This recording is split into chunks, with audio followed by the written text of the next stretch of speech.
Hello guys, welcome back to our channel simplified study official. तो guys, आज की इस वीडियो में हम पढ़ने वाले हैं social and business ethics BCom 6 sem की chapter number 1 introduction to business ethics का। ये आपका नेक्स्ट पार्ट है जिसमें हम सोर्सेज ऑफ बिजनेस एथिक्स पढ़ेंगे। पिछली वीडियो में हमने बिजनेस एथिक्स क्या होता है, इसके फीचर्स एंड एलिमेंट्स जैसे काफ़ी सारे टॉपिक्स कर रखे हैं, बट आज की इस वीडियो में हम सोर्सेज पढ़ेंगे। तो बिजनेस जो बेसिकली एथिक्स के सोर्सेज क्या हैं, 3 सोर्सेज हैं मेन जो अब हम पढ़ने वाले हैं इस वीडियो में। पहला है रिलीजन, दूसरा है लॉ, तीसरा है कल्चर। ठीक है, 1 बाय 1 पढ़ेंगे। तो पहला है रिलीजन। अब रिलीजन जो है ये ओल्डेस्ट सोर्स है एथिक्स का, क्योंकि अब इंडिया की अगर बात कर लो, अलग अलग धर्म है। ठीक है, अलग अलग यहाँ पे क्या है, रिलीजन है। हर धर्म का अपनी कुछ मान्यता है। ठीक है, कुछ अपने फंडामेंटल प्रिंसिपल्स है जो उस पर्टिकुलर रिलीजन के लोग उसे क्या करते हैं, फॉलो करते हैं। हर रिलीजन में क्या होता है, कुछ ना कुछ हमें बताया जाता है कि ऐसा करना सही होता है, ऐसा करना गलत होता है। रिलीजन हमें बताता है कि कौन सी चीज़ सही है या गलत है। ठीक है, जैसे अलग अलग धर्म है यहाँ पे, हिंदुइज्म हो गया, बुद्धिज्म हो गया, क्रिश्चियनिटी हो गया, ठीक है, इस्लाम हो गया। तो अलग अलग जो रिलीजन्स हैं उनके जो एथिक्स, उनके जो रूल्स या रेगुलेशन, जो भी प्रिंसिपल्स हैं वो क्या होते हैं, अलग होते हैं। नेक्स्ट है कल्चर। कल्चर भी एक इंपॉर्टेंट सेट है किसका, हमारी कम्युनिटी की अंडरस्टैंडिंग का। ठीक है, एंड इसमें आपको क्या होता है, कल्चर में एक basic set of values, ideas, ठीक है, preference, concept of morality, code of conduct जैसी चीज़ें इसमें होती हैं। कल्चर जो है वो जनरेशन से जनरेशन आगे पास किया जाता है। मतलब जो कल्चर फॉलो किया जा रहा है, मान लो एक जनरेशन से, वो आगे जनरेशन तक भी जाता है। कल्चर में आपकी जैसे आ जाती है pattern of knowledge, ideology, values, laws, social norms, day to day जो रिचुअल्स हमारे होते हैं। ठीक है, अलग अलग जो कल्चर्स होते हैं उनके अलग अलग रिचुअल्स होती हैं, उन्हें उनकी अलग अलग मान्यता होती हैं, उनके रीति रिवाज जो होते हैं वो अलग होते हैं। तो ये कल्चर टू कल्चर जो है डिफरेंशिएट करते हैं, एंड ये कल्चर कह सकते हो एक तरीके का एक ग्रुप बना देता है एथिक्स या प्रिंसिपल्स का। नेक्स्ट है लॉ। अब लॉ जो है वो हर कंट्री का अलग हो सकता है। ठीक है, इंडिया का जो हमारा लॉ है, ठीक है, कानून है, वो अलग है, किसी और कंट्री का अलग है। तो कानून के अकॉर्डिंग भी कोड ऑफ कंडक्ट, मतलब लॉ जो है हमें एक प्रोसीजर या फिर एक कोड ऑफ कंडक्ट प्रोवाइड करता है, जिससे जो लीगल सिस्टम है ना कंट्री का वो चलेगा। लीगल जो सिस्टम है किसी भी कंट्री का, वो गाइड करता है ह्यूमन बिहेवियर को, जो सोसाइटी में रह रहे हैं। ठीक है, उनको क्या करना चाहिए, क्या नहीं करना चाहिए, कौन सी चीज़ गलत है, कौन सी चीज़ सही है। तो लॉ भी हमें ये चीज़ें बताता है एथिक्स के बारे में। नेक्स्ट गाइस हमारा टॉपिक है objectives of business ethics. But इस टॉपिक को स्टार्ट करने से पहले चैनल पे नहीं हो तो चैनल को सब्सक्राइब कर लो एंड वीडियो को लाइक करो। एंड बिजनेस एथिक्स की फुल प्लेलिस्ट का लिंक मैं आपको डिस्क्रिप्शन में दे दूंगी। And handwritten notes and important questions के लिए आपको हमारे चैनल की मेंबरशिप ज्वाइन करनी पड़ेगी। तो स्टार्ट करते हैं हमारा next topic, objectives of business ethics. अब जो बिजनेस एथिक्स है वो एक पर्टिकुलरली ऑर्गेनाइजेशन को बताती है कि किस तरीके से उससे अपने जो बेसिकली स्टैंडर्ड्स हैं उनको मेंटेन करना है या इस्टेब्लिश करना है, जिससे वो क्या कर सके, जो ये एथिक्स है ये बिज़नेस को अलो करेंगे ताकि उन जो न्यू चैलेंजेस हैं वो न्यू चैलेंजेस ले सके एंड अपनी जो वैल्यू है वो क्रिएट कर सके और ज़्यादा से ज़्यादा बेनिफिट्स अपने एम्प्लॉयज़, पार्टनर्स और कस्टमर्स तक को दे सके। नेक्स्ट है सोशल एंड एनवायरमेंटल कमिटमेंट। अब गाइस अगर हमें एथिक्स के बारे में अच्छी तरीके से पता होगा, ठीक है, अगर एक बिजनेस है वो एथिक्स के बारे में उसे पता होगा कि किस तरीके के जो रूल्स हैं या रेगुलेशंस हैं या प्रिंसिपल्स हमें फॉलो करने हैं, जिससे सोसाइटी को भी बेनिफिट्स हो, क्योंकि हम अपने फैक्टर्स ऑफ प्रोडक्शन सोसाइटी से लेते हैं एंड उसके रिटर्न में हमें सोसाइटी को कुछ देना होता है। अगर बिजनेस जो है ये या फिर कोई भी ऑर्गेनाइजेशन है, अगर बिजनेस एथिक्स का यूज़ करेगा तो उसे पता होगा उसे क्या चीज़ें करनी है जो सोसाइटी के लिए भी बेस्ट हो, उसके कस्टमर के लिए भी और उसके ऑर्गेनाइजेशन के लिए भी बेस्ट हो। इससे क्या होगा, सस्टेनेबल जो डेवलपमेंट है वो प्रमोट होगी। नेक्स्ट है गाइस हमारा point, quality of product services. जो बिजनेस एथिक्स हैं उसका जो मेन क्या एम होता है, जिससे हम क्या कर सकें, इंश्योर कर सकें और सेफ गार्ड कर सकें जो भी हम quality of goods and services अपने कस्टमर्स को प्रोवाइड कर रहे हैं ना, वो एकदम अच्छी क्वालिटी का हो। ठीक है, उसके एकदम हाई स्टैंडर्ड्स हों, जिससे क्या होगा, ऑर्गेनाइजेशन की एक तो कह सकते हो कि गुडविल भी बढ़ेगी। ठीक है, लोगों को पता होगा कि ये पर्टिकुलरली जो ऑर्गेनाइजेशन है वो एकदम अच्छे प्रोडक्ट बनाते हैं। ठीक है, अच्छे क्वालिटी स्टैंडर्ड्स रखने में हमें बिजनेस एथिक्स हेल्प करता है। नेक्स्ट पॉइंट है हमारा फेयर कॉम्पिटिशन। बिजनेस एथिक्स या एथिक्स हमें एक set of rules and regulations या प्रिंसिपल्स प्रोवाइड करता है, जिससे हम क्या कर सकते हैं, वैल्यूएबल डिसीजन मेकिंग कर सकते हैं, जिससे जो बिजनेस के ऑब्जेक्टिव्स हैं वो भी कंप्लीट हो पाएंगे और हम हमारे जो कंपटीशन है उसको भी हम क्या कह सकते हैं, मतलब कंपटीशन जो भी मार्केट में है उसी के हिसाब से हम अपने प्रोडक्ट वगैरह को लेके आ सकेंगे, ताकि हम हमारी जो कंपनी है या ऑर्गेनाइजेशन है वो मार्केट में अच्छे तरीके से मेंटेन कर सके अपनी ग्रोथ को। नेक्स्ट है क्वालिटी ऑफ इन्फॉर्मेशन। जो मेन ऑब्जेक्टिव है बिजनेस एथिक्स का वो क्या है कि इसमें हमने क्या करना है, clear and consistent information provide करनी है अपने कस्टमर्स को, पार्टनर्स को एंड गवर्नमेंट्स को, जिससे स्टैटिक्स या फिर जो भी हमें कोई सर्विसेज वगैरह चेंज करनी है उसके मतलब जो भी डिसीजंस वगैरह अगर हमारे पास प्रॉपर इन्फॉर्मेशन होगी, ठीक है, अगर हमारे पास प्रॉपर इन्फॉर्मेशन होगी तो हम क्या कर सकेंगे, ईजिली कोई भी डिसीजन ले पाएंगे। नेक्स्ट है promote understanding. Business ethics help करते हैं जिससे हम क्या कर सकते हैं, गुड एथिकल प्रैक्टिसेस कर सकते हैं, जिससे एक बिजनेस जो है वो सक्सेस की तरफ बढ़ेगा। क्योंकि अगर एक बिजनेस जो है वो पूरे एथिक्स के प्रिंसिपल, रूल्स एंड रेगुलेशन को फॉलो करता है तो उसकी एक गुड इमेज भी बन जाती है पूरी मार्केट में। नेक्स्ट है सेल्फ डिफेंस। सेल्फ डिफेंस में क्या है कि बिजनेस एथिक्स का ये भी ऑब्जेक्टिव होता है कि हमने जो एम्प्लॉयज़ हैं जो हमारे ऑर्गेनाइजेशन के अंदर वर्क कर रहे हैं वो सारा जो उनका काम है वो लॉ के अंदर हो, मतलब कोई भी इलीगल चीज़ हमारे ऑर्गेनाइजेशन के अंदर ना हो। नेक्स्ट है इस्टेब्लिशिंग रिपोर्टिंग प्रोसीजर्स।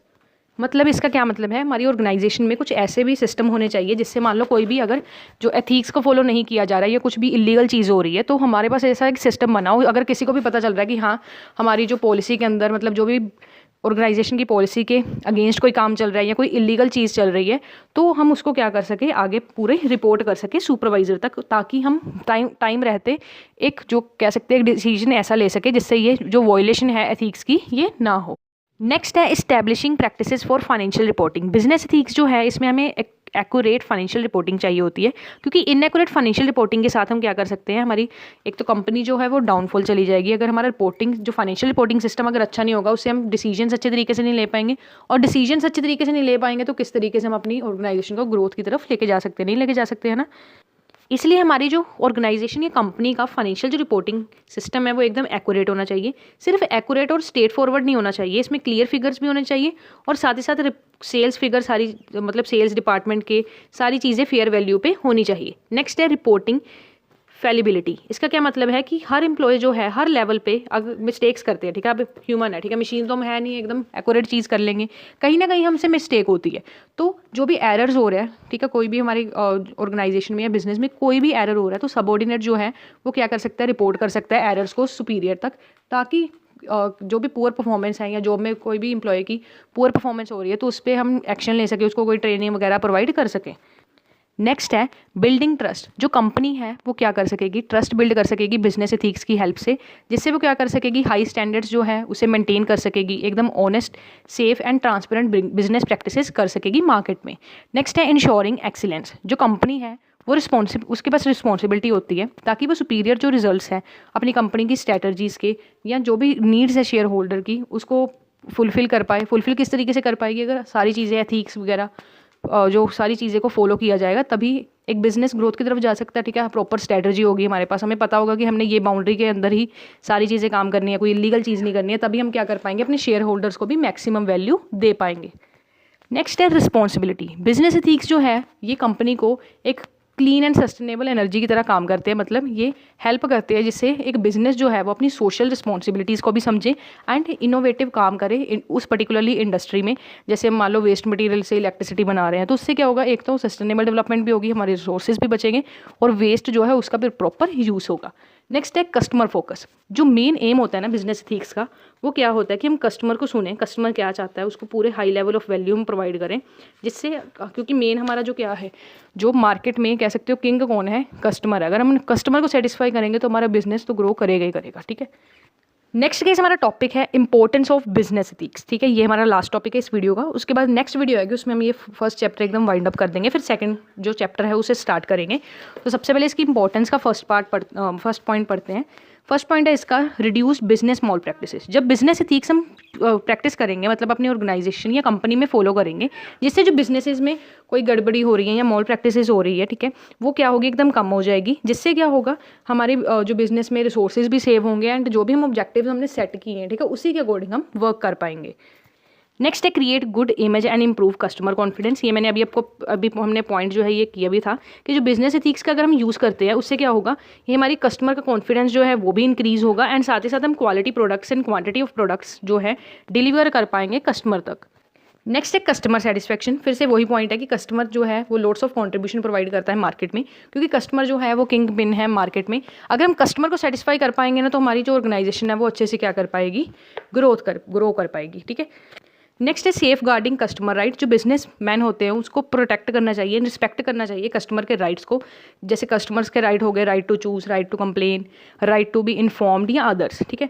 नेक्स्ट है protecting employees and shareholder. Business ethics जो है इसमें हमें क्या करना है, इंटरेस्ट ऑफ एम्प्लॉयज़ को भी देखना है, शेयर होल्डर के इंटरेस्ट, डीलर सप्लायर के इंटरेस्ट को भी देखना है, जिससे हम अनफेयर जो ट्रेड प्रैक्टिसेस है ना उसको हम क्या कर पाएँ, कम कर पाएँ। नेक्स्ट है क्रेडिटेबिलिटी विद एम्प्लॉयज़। जब जो एम्प्लॉयज़ होते हैं अगर उनको एथिकल वैल्यूज़ के बारे में पता होगा कि किस तरीके से उनको वर्क करना है, कोई इलीगल चीज़ नहीं करनी है, तो वो क्या करते हैं, अगर उनको पता है कि हमारा ये गोल है, हमने ये चीज़ अचीव करनी है, तो वो जो अपना काम है ना वो एकदम अच्छे तरीके से करते हैं एंड अपना पूरा कॉन्ट्रीब्यूशन प्रोवाइड करते हैं ऑर्गेनाइजेशन को। नेक्स्ट है गाइस आपका point attracting and retaining employees. अगर एक बिजनेस एक अच्छा इन्वायरमेंट प्रोवाइड करेगी अपने एम्प्लॉयज़ को, एकदम लीगली सारा वर्क करेगी, लॉ के अंदर वर्क करेगी, तो कौन सा ऐसा पर्सन होगा, कौन सा ऐसा एम्प्लॉय होगा जो उस कंपनी में वर्क नहीं करना चाहेगा, ठीक है। अगर हम एकदम अच्छा इन्वायरमेंट, सारी चीज़ें एकदम लॉ के अंदर करेंगे, एकदम एथिकल तरीके से सारी चीज़ें करेंगे, तो एम्प्लॉयज़ भी जो हैं वो उस ऑर्गेनाइजेशन पे भरोसा करेंगे एंड उस ऑर्गेनाइजेशन में वर्क करना चाहेंगे। नेक्स्ट है हमारा पॉइंट लॉयल इन्वेस्टर। जो इन्वेस्टर्स होते हैं उनको कंसर्न्ड होते हैं about ethics, social responsibility, reputation of company. वो यही सारी चीज़ें देख के सारी चीज़ें इन्वेस्ट करते हैं, ठीक है, रिटर्न भी देखते हैं। तो ये सारी चीज़ें देख के वो क्या करते हैं, इन्वेस्ट करते हैं। अगर एक जो कंपनी है वो अपनी क्वालिटी ऑफ प्रोडक्ट्स भी अच्छे प्रोवाइड कर रही है कस्टमर को, ठीक है, एथिक्स भी फॉलो कर रही है, बिजनेस एथिक्स, सारी चीज़ें सोसाइटी के लिए भी सारे अच्छे काम कर रही है, तो इन्वेस्टर्स भी है उस कंपनी के लिए अट्रैक्ट होते हैं इन्वेस्टमेंट करने के लिए।